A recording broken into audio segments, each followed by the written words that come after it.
Au-delà des frontières du temps et de l'espace, les genres et les thèmes cinématographiques vont et viennent. Ils se mélangent, s'influencent et parfois s'opposent. Apprêtez-vous à voyager parmi eux, dans une contrée dont les frontières sont les limites de l'imagination, un voyage dont la seule destination est la 4e projection.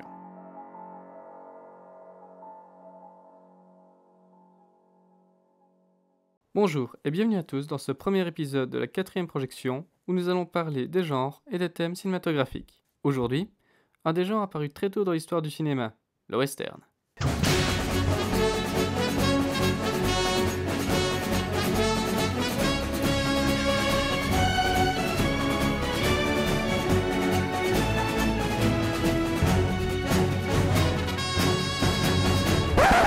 Mais avant de parler de films, parlons un peu d'histoire.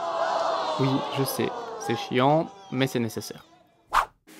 En 1783, l'indépendance des États-Unis d'Amérique est ratifiée à Paris, mais le pays est encore bien petit par rapport à ce que nous connaissons aujourd'hui, et pas mal de territoires appartiennent encore à d'autres pays.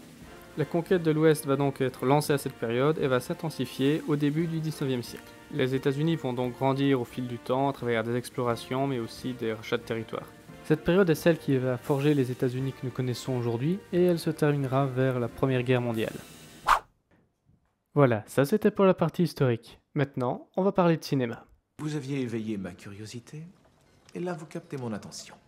Les westerns vont donc prendre place durant cette période, principalement du début de celle-ci jusqu'aux années qui suivent la guerre de sécession.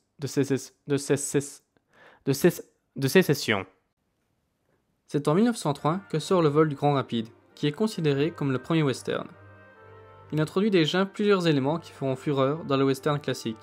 L'attaque de train, les gentils cow-boys, les méchants bandits, etc.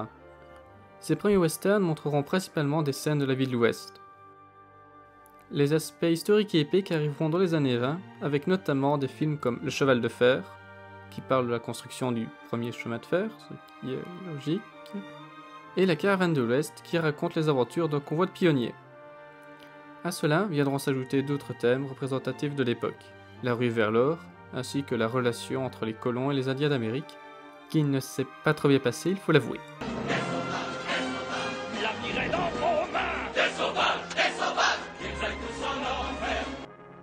Le genre évoluera encore dans les années 30, avec l'arrivée du parlant. À ce moment, il se divisera en deux catégories.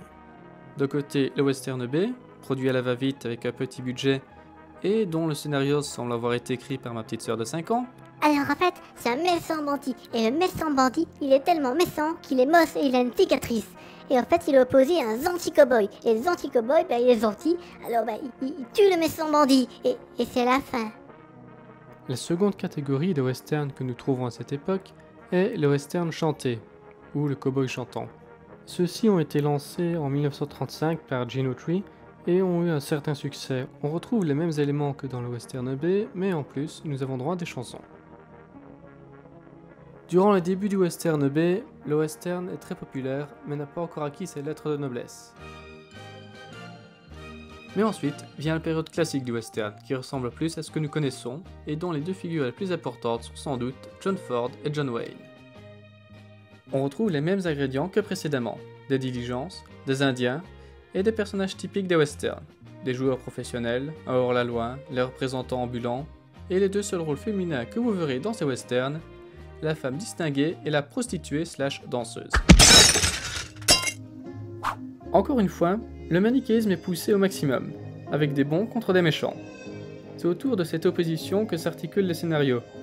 Un shérif contre des bandits, comme dans Rio Bravo, ou des pionniers contre des indiens.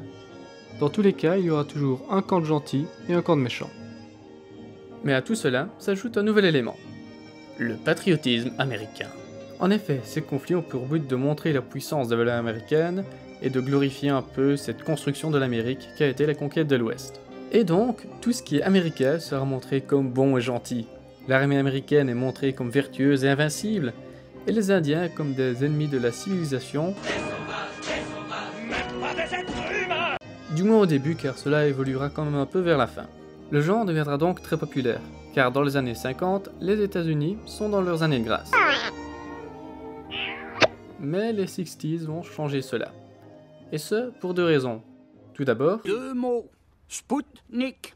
Depuis qu'on a conquis l'espace, les enfants... et c'est un peu vrai, il faut l'avouer, car les films de science-fiction vont devenir de plus en plus fréquents à partir de cette période. Mais c'est surtout le contexte historique qui va changer le point de vue des gens sur le western. En effet, le peuple américain en a un peu marre des guerres du Vietnam et de Corée. Et les westerns qui démontrent un peu la puissance de l'Amérique, son armée et tout ça, ça passe un peu moins bien du coup. Et cela aurait pu être la fin du western si le genre n'avait pas été renouvelé par un certain Sergio Leone. En 1964 sort Une poignée de dollars. Ce film va mettre le western spaghetti, né un an plus tôt, sur le devant de la scène. Et si vous vous demandez pourquoi on appelle ça un western spaghetti, eh bien c'est parce que c'est un western italien. Toi aussi, crée un genre de western en utilisant une spécialité culinaire de ton pays.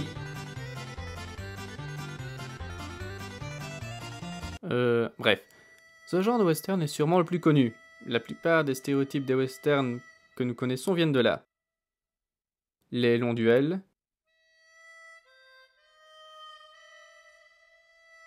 les gros plans, les très gros plans, le cow-boy solitaire dont on ne connaît pas le nom et qui poursuit une quête personnelle, souvent de vengeance d'ailleurs, et bien sûr, les musiques d'Ennio Morricone.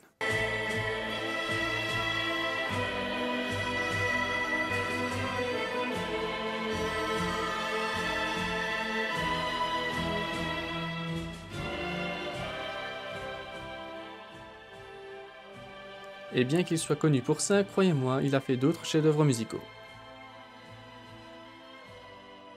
Au niveau de l'esthétisme, nous avons quelque chose de très différent et de beaucoup plus travaillé. La dimension épique en est d'ailleurs augmentée. Au niveau du scénario, on retrouve certains thèmes du western classique. Le chemin de fer, par exemple, qui tient un rôle important dans Il était une fois dans l'Ouest.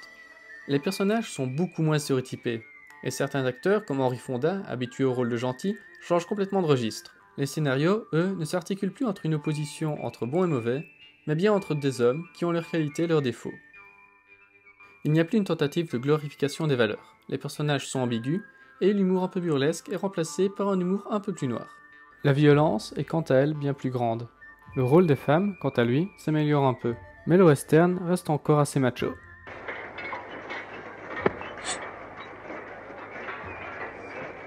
Fais comme si c'était pas grave.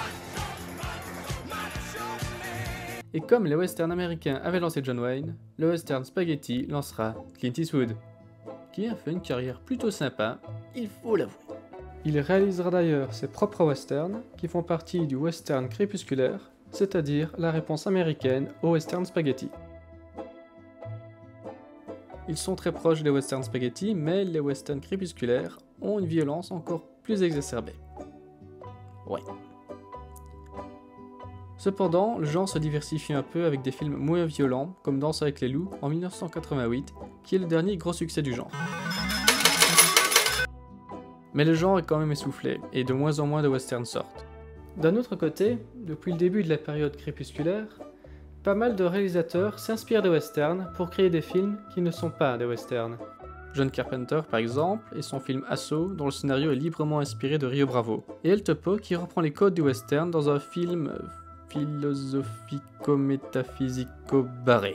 On peut aussi citer Tarantino, qui possède une esthétique proche de celle des western spaghetti. La scène d'introduction d'Inglourious Basterds en est un parfait exemple d'ailleurs. D'autres films, quant à eux, feront beaucoup de références au western, comme dans Retour vers le futur 3 pour citer le plus évident. Aujourd'hui, le western est donc un genre très discret, mais il n'a pas totalement disparu, avec souvent de bonnes surprises, mais aussi parfois des trucs un peu bizarres comme Cowboy contre envahisseur, ou encore Cendrillon Far West. À propos du dernier, on peut remarquer qu'il y a très peu de films d'animation sur le Far West. À part les adaptations de Lucky Luke, Fievel of Far West ou encore La ferme se rebelle. Pourtant, Rango a prouvé que ça pouvait très bien donner.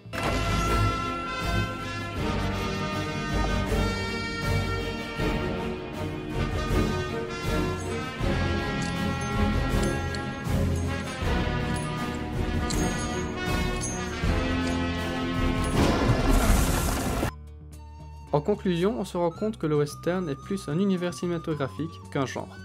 Il s'agit d'une vision d'une époque que le cinéma a modelée et qui peut être vue de manière héroïque, dramatique, violente, voire comique. Et s'il est moins présent actuellement, il continue d'inspirer les réalisateurs d'aujourd'hui. mais aussi les jeux vidéo et les séries TV.